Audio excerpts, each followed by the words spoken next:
আজি যিবোৰ কথা আপোনাক ক'বলৈ বিচাৰিছোঁ সেই কথাবোৰে আপোনাৰ হৃদয়ক স্পৰ্শ কৰিব।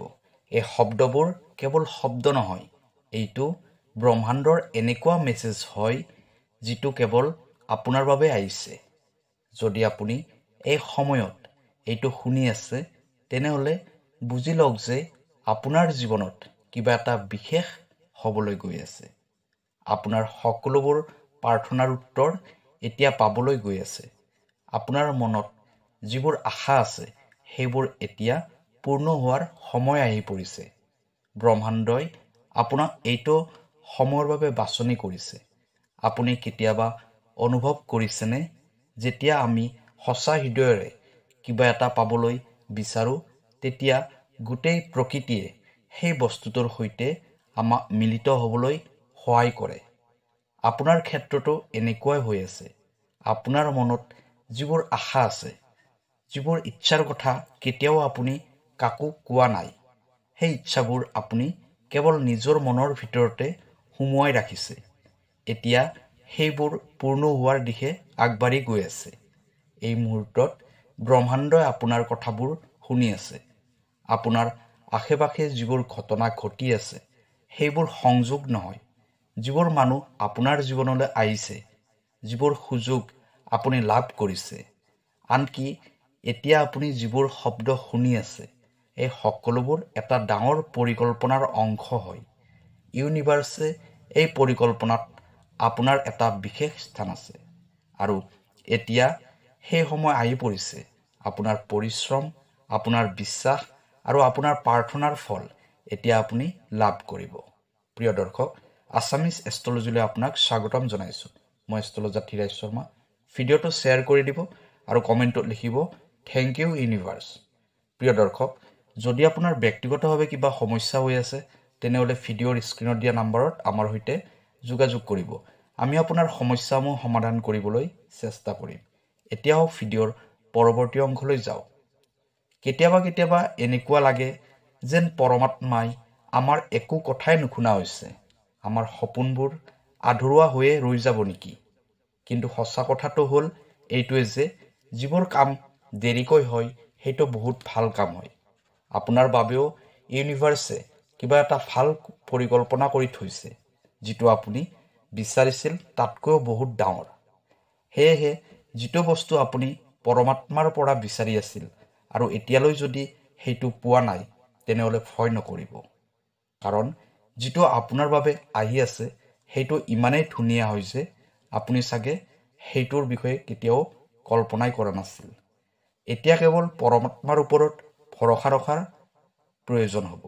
নিজৰ প্ৰাৰ্থনাৰ ওপৰত, নিজৰ সপোনবোৰৰ ওপৰত আৰু সকলোতকৈ বেছি নিজৰ ওপৰত ভৰসা ৰাখিব লাগিব।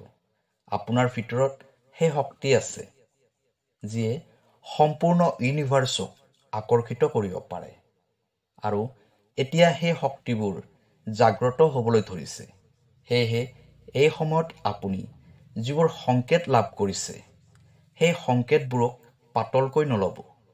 এইটো ব্ৰহ্মাণ্ডৰ ভাষা হয় আপোনাক কোৱাৰ যে আপুনি সঠিক ৰাস্তাৰে গৈ আছে। যদি আপুনি কেতিয়াবা নিজৰ হৃদয়ক কিবা বিচাৰিছে, যদি আপোনাৰ চকুৱে কেতিয়াবা কিবা সপোন দেখিছে, তেনেহ'লে সাজু হৈ যাওক, কাৰণ সেইটো এতিয়া পূৰ্ণ হ'বলৈ গৈ আছে। এতিয়া আৰু বহুত দিন বাকী নাই। আপোনাৰ দুখবোৰ সুখলৈ পৰিৱৰ্তন হোৱা দেখিবলৈ পাব।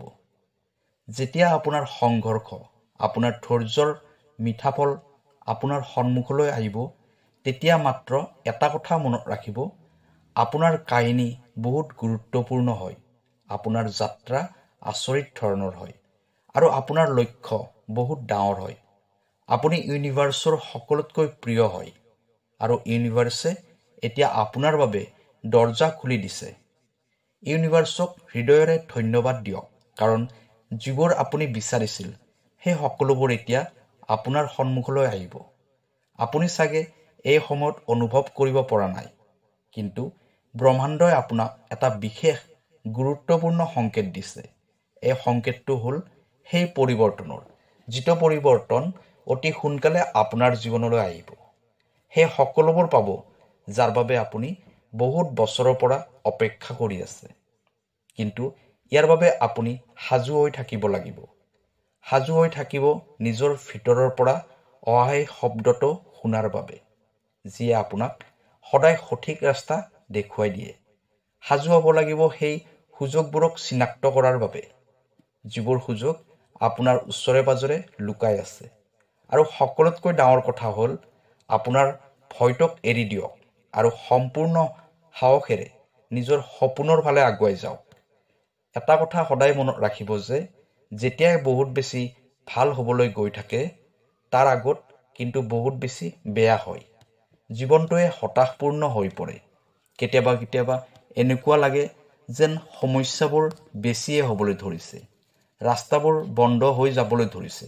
কিন্তু সত্য কথা হ'ল এইটোৱে যে এই সময়খিনিৰ ভিতৰতে কিবা এটা ভাল হ'বলৈ গৈ আছে, কিবা এটা ডাঙৰ পৰিৱৰ্তন হ'বলৈ গৈ আছে। নিজৰ লক্ষ্যৰ একেবাৰে ওচৰত আহি পৰিছে। যদি এই সময়ত আপুনি ধৈৰ্য ধৰি থাকিব পৰা নাই, তেনেহ'লে বুজি লওক যে আপোনাৰ প্ৰাৰ্থনাবোৰ পূৰ্ণ হ'বলৈ গৈ আছে। এতিয়া কেৱল আপুনি এটা কাম কৰিব লাগিব, নিজৰ ওপৰত ভৰসা, নিজৰ প্ৰাৰ্থনা, নিজৰ বিশ্বাসক আৰু বেছি মজবুত কৰিব লাগিব। কাৰণ যিটো বস্তু আপুনি সঁচা হৃদয়েৰে বিচাৰে, সেই বস্তুটো আপুনি এদিন নহয় এদিন পাবই।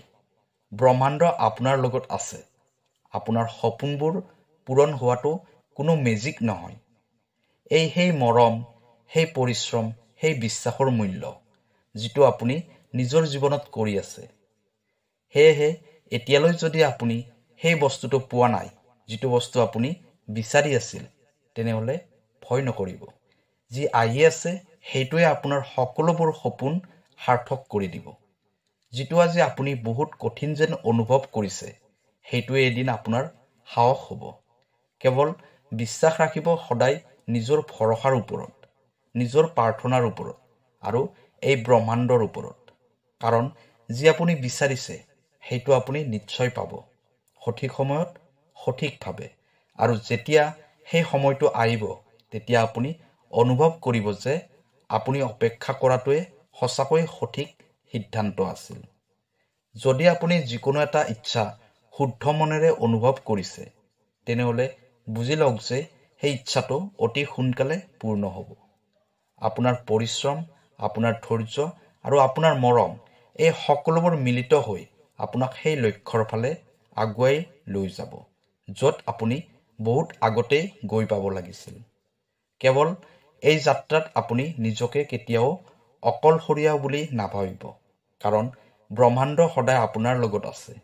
আপোনাৰ প্ৰতিটো খোজ, প্ৰতিটো সিদ্ধান্তত আপোনাক সঠিক দিশ দেখুৱাই আছে। আৰু যেতিয়া আপোনাৰ ৰাস্তাটোৰ ওপৰত ভৰসা আহিব, আপোনাৰ লক্ষ্যই আপোনাক নিজেই বিচাৰি উলিয়াব।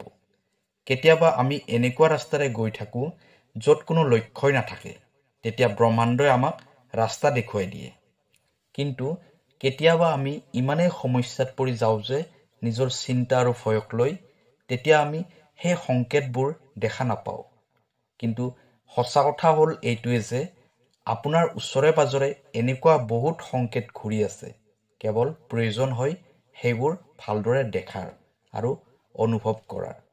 যদি আপুনি ইউনিভাৰ্ছে পঠোৱা এই মেছেজত কিবা এটা সংকেত পাইছে, যদি আপোনাৰ মনটোৱে অলপ হ'লেও শান্তি পাইছে, তেনেহ'লে কমেণ্ট কৰি জনাবলৈ নাপাহৰিব। প্ৰিয় দৰ্শক, ভিডিঅ'টো আজিৰ বাবে এইখিনিয়ে আছিল। কাইলৈ আকৌ লগ পাম অন্য এটা ভিডিঅ'ত। তেতিয়ালৈ ধন্যবাদ।